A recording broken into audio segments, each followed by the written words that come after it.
পুলিশদের ঘৃণা করবে সাধারণ মানুষ, বিবেক সম্পন্ন বুদ্ধিজীবীরাও। আপনারা সবাই ভুলে যাবেন AK-47 মতো মারাত্মক অস্ত্র পাওয়া গিয়েছিল আসামিদের কাছে।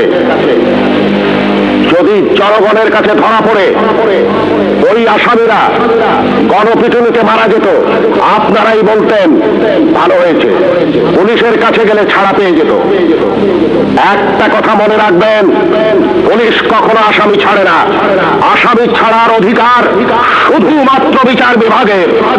বলুন তো, AK-47 মতো রাইফেল কেন এদেশে আসবে, যা শুধু যুদ্ধক্ষেত্রে ব্যবহৃত হবে? কেন AK-47 বাংলাদেশে আসছে? কিসের আলামত? 9 শুটার বন্দুক কেন টিসিবির মাধ্যমে হাজার হাজার বন্দুক সাধারণ মানুষের হাতে তুলে দেওয়া হচ্ছে? কেন? কে জবাব দেবে?